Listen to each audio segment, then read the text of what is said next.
Dramily.com, unlimited drama series. My name is Eric Hensley, and I should have known something was wrong when my wife Riley suggested we celebrate Valentine's Day as a threesome. Not that kind of threesome. The kind where your wife invites her ex-boyfriend to join your romantic dinner because Tyler's been so lonely lately, and we're all adults here.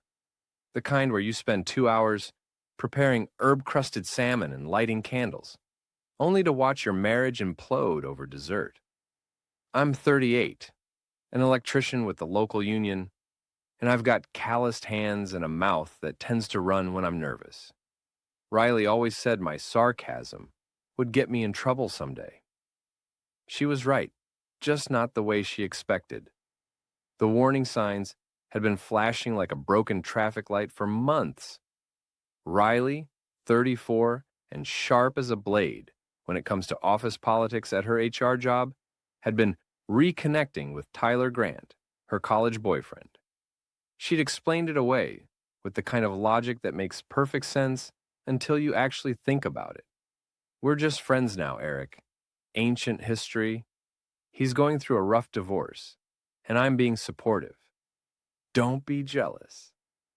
Don't be jealous. Those 3 words became the soundtrack to my slow-motion humiliation. Tyler owned a CrossFit gym downtown, the kind of place where everyone's got 8% body fat and takes photos of their protein shakes. At 36, he still looked like he could bench press a Buick. Meanwhile, I looked like a guy who'd rather drink beer than chase after it with a workout.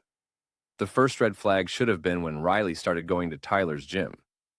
I need to get back in shape, she'd announced one morning, modeling new workout clothes that cost more than my monthly truck payment. Tyler's giving me a friends and family discount. The second red flag was when she started staying late for personal training sessions that somehow required her phone to be turned off. The third was when I heard her giggling in the bathroom while texting someone at midnight. But the fourth red flag, that was the kicker. I'd come home early from a job site last Tuesday and heard Riley on the phone in our bedroom. The door was cracked and her voice carried that breathy quality she used to reserve for me. God, Tyler, you have no idea what you do to me, she was saying. Eric's so clueless. He thinks we're just working out. I stood in the hallway like a statue, my tool belt still around my waist, listening to my wife describe our sex life to another man.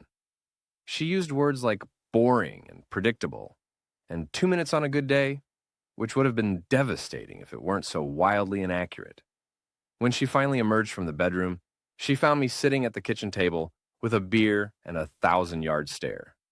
Hey, honey, she said, bright as a game show host. How was work? Fine, and I said, how was your workout? Oh, exhausting. Tyler really knows how to push me to my limits. I bet he does, I thought, but what I said was, that's great, babe. I'm happy you're getting what you need. She kissed my forehead like I was her grandfather and headed for the shower. That's when I started planning Valentine's Day dinner. Call it denial, call it stupidity. Call it one last attempt to save something that was already dead in the water. I spent Valentine's Day afternoon at the grocery store, buying ingredients for Riley's favorite meal. Herb-crusted salmon, roasted asparagus, wild rice pilaf, and a bottle of wine that cost more than I usually spend on lunch for a week. I even bought roses, the real kind, not the wilted gas station variety. Our dining room table looked like something out of a magazine by 6 o'clock. Candles flickered, silverware gleamed, and I'd even put on the dress shirt Riley bought me for Christmas. I felt like an idiot, but a hopeful idiot. Riley came home at 6:30, looking stunning in a red dress I'd never seen before. For a moment, my heart did that stupid flutter thing it used to do when we were dating. Wow, she said, surveying the table. This is beautiful, Eric. Really? Happy Valentine's Day, I said, moving to pull out her chair. That's when the front door opened again, and Tyler walked in like he owned the place. Hope I'm not late, he said, grinning that white-toothed grin that probably made women swoon at the gym. He was carrying flowers, too, a bouquet twice the size of mine. I stood there holding Riley's chair, my brain trying to process what was happening. Tyler, what a surprise. Didn't Riley tell you? She invited me to join you guys tonight. Said you wouldn't mind sharing. He handed the flowers to Riley, who accepted them like she was receiving an Academy Award. I mentioned it this morning, Riley said, not meeting my eyes. You were half asleep. You said it sounded fine. I definitely had not said that. I would have remembered agreeing to turn my romantic dinner into a group therapy session. But Tyler was already sitting down, and Riley was arranging his flowers in a vase. And I was standing there, like a waiter at my own execution. Well, I said, forcing a smile that felt like it might crack my face. The more the merrier. Dinner was a masterclass in humiliation, and I had front row seats to my own destruction. Tyler dominated the conversation from the moment we sat down, regaling us with stories about his gym, his clients, and his philosophy on peak physical performance. Riley hung on every word like he was delivering the Sermon on the Mount. Eric, you should really come by the gym sometime, Tyler said, cutting into his salmon with surgical precision. Riley tells me you've been talking about getting back in shape. Riley had told him no such thing. I had been perfectly happy with my current shape, which was functional human being who could wire a house without throwing out his back. I'll keep that in mind, I said. Tyler's been helping me with my flexibility, Riley chimed in, and I nearly choked on my wine. He says I have incredible natural ability. She's very responsive to instruction, Tyler agreed.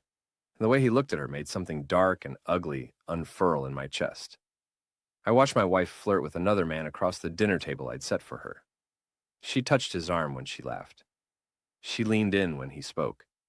She asked him about his divorce, with the kind of concerned intimacy she used to reserve for my bad days at work. It's been difficult, Tyler was saying. Melissa and I just grew apart. We wanted different things.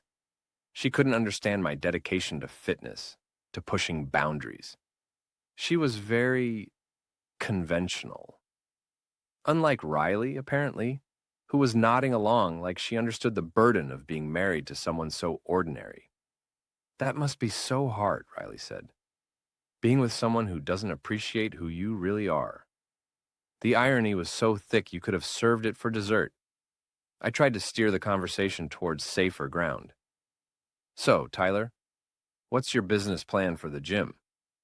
Expansion, franchising? Actually, Tyler said, I've been thinking about pivoting into personal wellness coaching. More intimate, one-on-one work. Really getting to know my clients' bodies. Understanding their individual needs. Riley practically glowed. That sounds amazing. So personal. It's all about connection, Tyler said, looking directly at her. Finding that perfect rhythm with someone. When you really click with a client, when you're both pushing toward the same goal, there's nothing like it. I felt like I was watching soft-core porn disguised as dinner conversation. By the time I served dessert, chocolate mousse I'd actually made from scratch, Riley and Tyler were practically sharing the same chair. She'd scooted closer to him throughout the meal, ostensibly to see photos on his phone, but really to press her thigh against his and laugh at his jokes with her head thrown back. This mousse is incredible, Tyler said. Riley, you're so lucky to have a husband who cooks like this. Oh, Eric's full of surprises, Riley said. But her tone suggested the surprises weren't necessarily good ones. I bet he is, Tyler said, and something in his voice made me look up sharply. They were smiling at each other across the table, and I realized with crystal clarity that I was the punchline to a joke I wasn't in on. They weren't even trying to hide it anymore. You know what? I said, standing up so abruptly my chair scraped against the floor. I just remembered something. Riley blinked up at me. What? I remembered that I have some self-respect left. I walked around the table, picked up Riley's hand, and placed it in Tyler's. She's yours now, I said. I don't want a wife like that. Riley's mouth fell open. Eric, what are you? Happy Valentine's Day, I said, and walked out of my own dining room. I grabbed my keys and headed for the door, leaving them sitting there with the candles still.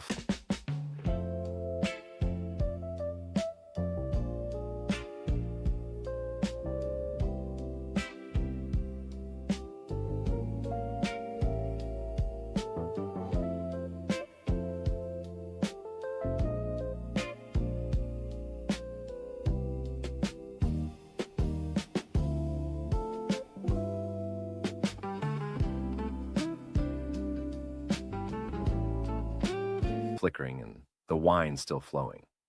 As I reached for the handle, I heard Tyler's voice behind me. Don't worry, Riley. He'll cool off. Guys like Eric always do. I paused with my hand on the door. Guys like Eric. Ordinary guys. Boring guys. Guys who cooked dinner for their wives and got cuckolded for their trouble. You're right, I said, turning back. Guys like me always cool off, but when we heat up again, I smiled, and it felt different than any smile I'd ever worn before. Well, you'll see. I walked out into the February night, leaving my marriage behind like a coat I'd outgrown. I spent that night at my sister Tara's house, sleeping on her couch and staring at the ceiling while she fed me whiskey and righteous indignation in equal measure. I never liked her, Tara declared around midnight, pacing her living room like a caged tiger. Too smooth, too many teeth. Women with that many teeth are always planning something. Tara was 35, divorced, and had the kind of protective instincts that made her dangerous when someone hurt her family. She managed a medical supply company and had a mouth that could strip paint when she was angry. You should have seen them, I said, nursing my third bourbon, acting like I wasn't even there, like I was the hired help. What are you going to do? I don't know. Divorce her, I guess? Split everything down the middle and try to pretend the last 6 years didn't happen? Tara stopped pacing and fixed me with a look that could have melted steel. Eric Michael Hensley, you are not going to roll over and play dead while that witch destroys your life. What choice do I have? You could fight back. I'm not going to beat up Tyler if that's what you're suggesting. The guy could bench press my truck. I'm not talking about violence, you idiot. I'm talking about justice. Real justice. The kind that leaves marks on the soul instead of the body. I looked at my sister, really looked at her. Tara had been through her own divorce 3 years ago when she caught her husband cheating with his secretary. She'd handled it with the kind of surgical precision that left him financially and socially devastated while keeping her hands completely clean. What are you thinking? She smiled, and it was the same smile I'd worn when I walked out of the dining room. I'm thinking you need to know exactly what you're dealing with before you make any decisions, and I know just the person to help us find out. The next morning, I called in sick to work and met Tara at a coffee shop downtown. She'd brought reinforcements. Vince Kowalski, my work buddy, and the kind of guy who knew where all the bodies were buried, because he'd probably helped dig the holes. Vince was 40, built like a fire hydrant, and had a talent for finding information that people preferred to keep private. He'd grown up in the rough part of town and had contacts in places most people didn't even know existed. So, Vince said, stirring sugar into his coffee, your wife's playing hide the salami with her ex-boyfriend, and you want to know how deep the rabbit hole goes. That's a colorful way to put it, but yes. Riley Hensley, he mused. Works at Morrison Industries, right? HR department? You know her? Know of her. My cousin Danny works maintenance there. Says she's got a reputation for being friendly with the male employees, especially the ones going through performance reviews. My stomach dropped. What kind of friendly? The kind that makes Danny keep his head down and his mouth shut when he's cleaning her office after hours. Tara leaned forward. Can Danny get us more information? Danny can get us anything. Question is, how far do you want to go with this, Eric? Once you start pulling threads, the whole sweater might unravel. I thought about Riley's hand in Tyler's, about the way she'd looked at me like I was an inconvenience, about the words guys like Eric echoing in my head. Pull every thread you can find, I said. Vince grinned. Now you're talking. It took him 3 days to compile a dossier that would have made the FBI proud. Riley and Tyler's affair had been going on for 8 months, not the few weeks I'd assumed. They'd been meeting at his gym after hours, at hotels downtown, and this was the part that made my hands shake, in our house when I was at work. But that wasn't the worst of it. She's been planning to leave you for months, Vince explained, spreading photos and documents across Tara's kitchen table. But she doesn't want to lose the house or pay alimony, so she's been building a case. What kind of case? The kind where you're the bad guy. She's been telling people you're controlling, jealous, possibly violent. She's documented every argument, every time you've raised your voice, every time you've had a beer after work. She's painting a picture of an unstable husband so she can claim emotional abuse in the divorce.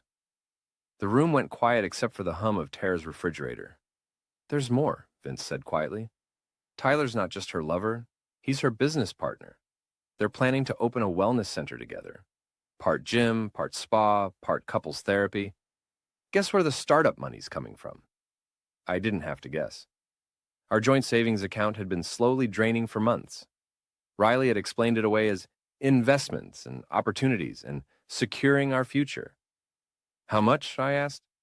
$47,000. Everything you've saved for the last 6 years. Tara reached across the table and gripped my hand. Eric, I'm so sorry. But I wasn't feeling sorry for myself anymore. The bourbon-soaked despair of Valentine's night had crystallized into something harder and infinitely more useful. I was feeling angry. Vince, I said, I need you to keep digging. I want to know everything, where they meet, when The second Instagram, 47 posts, all of her. You built her a shrine. You posted her on my birthday. Watch more on Grammarly.com. they meet, who knows about it, who's helping them. I want to know what they had for breakfast and what brand of condoms they prefer. What are you planning? I stood up, straightening my shoulders for the first time in months. I'm planning to give them exactly what they deserve, and I'm going to enjoy every minute of it. The beauty of being an electrician is that you learn to think systematically. Every circuit has a purpose, every wire has a destination, and every problem has a solution if you're patient enough to trace it back to its source. Riley and Tyler's relationship was just another circuit that needed rewiring. I started with reconnaissance. For 2 weeks, I documented their patterns like a private investigator.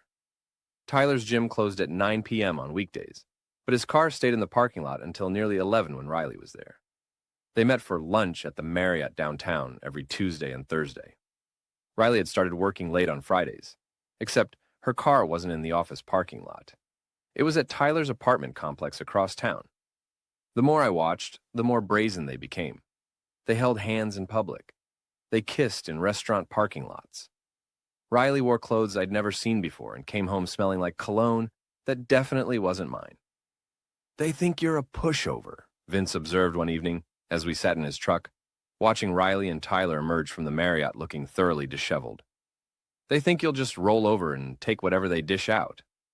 Good, I said. Let them think that. What's the plan, boss? I'd been working on that. The plan had to be perfect, devastating but legal, comprehensive but untraceable. I wanted to destroy them the way they'd destroyed me, but I wanted to do it with style. Phase 1, I said, is embarrassment. I want them to understand that their little secret isn't so secret anymore. The next Friday, I put the first part of my plan into motion. Riley had told me she was working late on a big project. Instead, she was at Tyler's apartment, and thanks to Vince's reconnaissance, I knew she'd be there until at least midnight. That gave me plenty of time. I drove to Tyler's gym and let myself in through the back door. The lock was a joke, a basic pin tumbler that took me about 30 seconds to pick. Being an electrician meant understanding all kinds of systems, including security systems. I wasn't there to steal anything or break anything. I was there to redecorate. Tyler's office was a shrine to his own ego. Photos of him flexing, certificates from fitness organizations, motivational posters about pushing limits and achieving peak performance. His desk was covered with protein powder samples and client files, including Riley's file. I photographed every page, her measurements, her goals, her progress notes, that read more like love letters than professional assessments. Tyler had documented every session they'd had together, including the ones that had nothing to do with fitness. But the real treasure was his computer. Tyler was the kind of guy who used password 123 for everything, and his email was a goldmine of incriminating evidence. Explicit photos Riley had sent him, detailed plans for their wellness center, and most damning of all, a thread of emails discussing how to handle the Eric situation when they were ready to go public. I copied everything to a flash drive, then got to work on the real reason I was there. Tyler's office had a large window facing the main workout area. I replaced his motivational posters with printouts of his most explicit email exchanges with Riley. I arranged them like a gallery exhibition, complete with little placards describing each piece. Then, I hacked into the gym's sound system, a simple matter of accessing the Bluetooth controls. and programmed it to play a very special playlist starting at 6 a.m. when the first clients arrived. Instead of high-energy workout music, they'd be treated to audio recordings of Tyler and Riley's phone conversations, which I'd captured using a simple app on my phone during their Tuesday lunch meeting. The pièce de résistance was the message I left on Tyler's desk. Don't be jealous, Tyler. I just wanted to share this evening with all your clients. E.H. I was home and in bed by 11 p.m., sleeping better than I had in months. The phone calls started at 6:15 a.m. Eric, Riley's voice was shrill with panic. Something's happened at Tyler's gym. Someone broke in and... Slow down, I said, injecting just the right amount of concern into my voice. Are you okay? Is Tyler hurt? No, we're not hurt, but someone put up pictures and played recordings and... Oh God, Eric, this is a nightmare. What kind of pictures? Silence, then private pictures, personal conversations. Someone's been spying on us. Us? I let confusion color my voice. Why would someone spy on you and Tyler? Another silence, longer this time. I could practically hear the wheels turning in her head as she realized she'd just confessed to being with Tyler at 6 a.m. I mean, I was there for an early workout and at 6 in the morning on a Saturday? Eric, this isn't about that. Someone's trying to hurt us, and I think it might be someone we know. That's terrible, I said. Have you called the police? Tyler doesn't want to involve the police. The pictures they're very personal. If this gets out, it could ruin both of our reputations. Well, I said, I'm sure it'll blow over. These things usually do. But I knew it wouldn't blow over. By Monday morning, half the city would know about Tyler and Riley's affair. The gym's clients had already started posting about it on social media, and several local fitness influencers had picked up the story. Tyler's business was finished. Riley's reputation was in tatters. And I was just getting started. The fallout from the gym incident was more spectacular than I dared to hope. Tyler's membership cancellations started within hours, and by Monday, he'd lost 60% of his clients. Riley called in sick to work, claiming she had food poisoning, but I knew she was hiding from the social media storm. The best part was watching them try to figure out who was responsible. They suspected everyone except the obvious candidate, the boring husband who was supposedly too clueless to notice their affair. They think it was Melissa, Vince reported over coffee Tuesday morning, Tyler's ex-wife. She's got an alibi, but they're convinced she hired someone to mess with them. Perfect. Let them chase shadows. What's next? I pulled out a notebook filled with detailed plans. Next, we expand the battlefield. Riley thinks she's been clever, poisoning people against me for months. Time to return the favor. The genius of Riley's character assassination campaign was that she'd been subtle about it. A comment here, a concerned conversation there, slowly building a narrative that painted me as unstable and controlling. She'd been particularly effective with her circle of friends, Jess, Amber, and the other HR vultures who lived for gossip and drama. But Riley had made one crucial mistake. She'd underestimated how much people actually liked me. I started with my union brothers. These were guys I'd worked alongside for 15 years, men who'd seen me at my best and worst and knew exactly who I was. When I told them what Riley had been saying about me, not the affair, just the character assassination, they were more than willing to help set the record straight. That's bullshit, said Tommy Martinez, a master electrician who'd known me since I was an apprentice. You're the most even-tempered guy I know. Hell, you're the one who talks the rest of us down when we're ready to fight the foreman. Word spread quickly through the union hall. By Wednesday, Riley's narrative had been thoroughly debunked among anyone who actually knew me. But that was just the beginning. I reached out to Morrison Industries' Employee Assistance Program and requested a meeting with their counselor. I told them I was concerned about my wife's recent behavior, the mood swings, the late nights, the financial irregularities I'd discovered. I presented everything as a worried husband seeking help for his troubled marriage.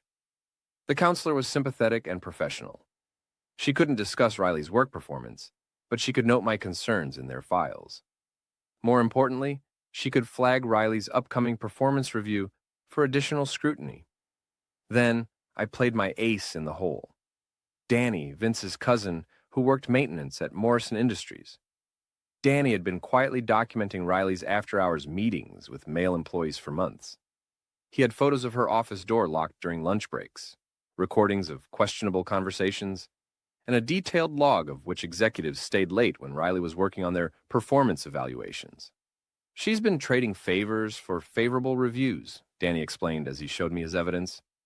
"Guys who should have been written up or fired suddenly get glowing evaluations after spending quality time with Mrs. Hensley." "That's sexual harassment," I said. "That's a federal crime," Tara corrected. She'd been studying employment law since her own divorce, and she knew exactly how serious Danny's evidence was.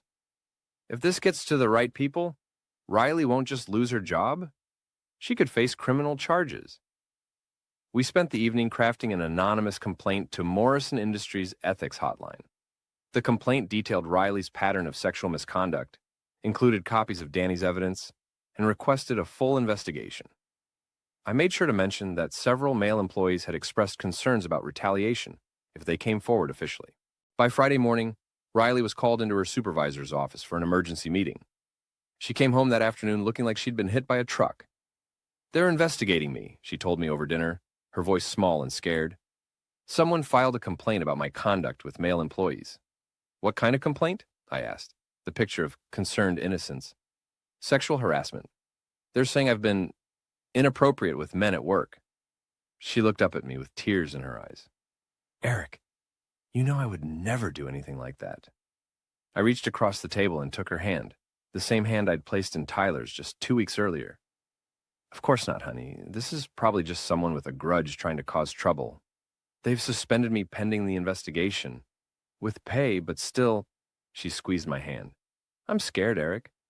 What if they believe these lies?" "They won't," I assured her. "The truth always comes out." And it would. Just not the truth she was expecting. That night, after Riley cried herself to sleep, I sat in my home office planning the next phase. Tyler's business was crumbling, Riley's career was in jeopardy, but they still had each other. They still had their dream of starting fresh together. It was time to take that away from them, too. The investigation at Morrison Industries moved faster than I'd expected. Within a week, 3 male employees had come forward with detailed accounts of Riley's inappropriate behavior.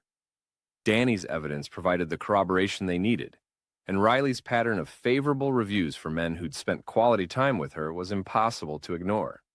She was terminated on a Friday afternoon, escorted from the building with her personal belongings in a cardboard box, and her reputation in ruins. The local business community was small and gossipy. Word of her firing spread quickly through professional networks. Riley came home devastated and desperate. She'd lost her job, her income, and her standing in the community. Tyler's gym was hemorrhaging money and facing closure.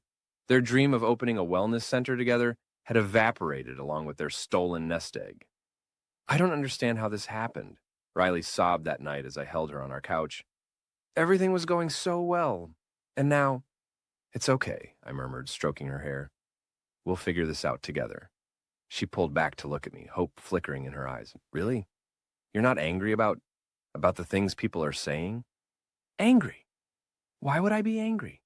You're my wife. We're a team." The relief on her face was almost heartbreaking. Almost. "I love you, Eric. I know I haven't been the best wife lately, but I love you so much."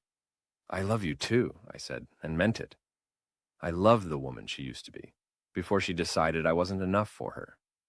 "We're going to get through this." But even as I comforted her, I was putting the final pieces of my plan into motion. Over the weekend, I made several phone calls to old friends in the construction industry.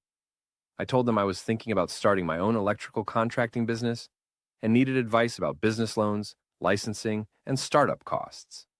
Word spread quickly that Eric Hensley was planning to go independent. On Monday, I met with a lawyer to discuss hypothetical divorce proceedings. I wanted to understand exactly how assets would be divided, what documentation I'd need, and how Riley's recent termination would affect any potential alimony claims. Tuesday, I opened a separate bank account and began quietly moving money from our joint savings, the money Riley hadn't already stolen for her wellness center scheme. I was careful to take only what was legally mine, but I made sure to document every transaction Riley had made without my knowledge. Wednesday, I installed hidden cameras in our house. Tiny, wireless devices that would record everything happening in the living room, kitchen, and Riley's home office. I told myself it was for protection, in case Riley tried to claim I'd been violent or threatening. Thursday, I invited Tyler over for dinner. "Eric wants to talk to you," Riley told him over the phone, while I listened from the next room. "He says he wants to clear the air, maybe discuss how we can all move forward as friends." I could hear Tyler's confusion through the speaker. "Are you sure that's a good idea, given everything that's happened?" "Eric's been amazing through all this," Riley said. "He's standing by me, supporting me. I think he genuinely wants to put the past behind us." Tyler agreed to come over Friday night. Riley spent the day cooking his favorite meal and cleaning the house like she was preparing for a magazine photo shoot. She was practically glowing with happiness at the prospect of having both her husband and her lover in the same room, playing happy family. I spent the day making final preparations for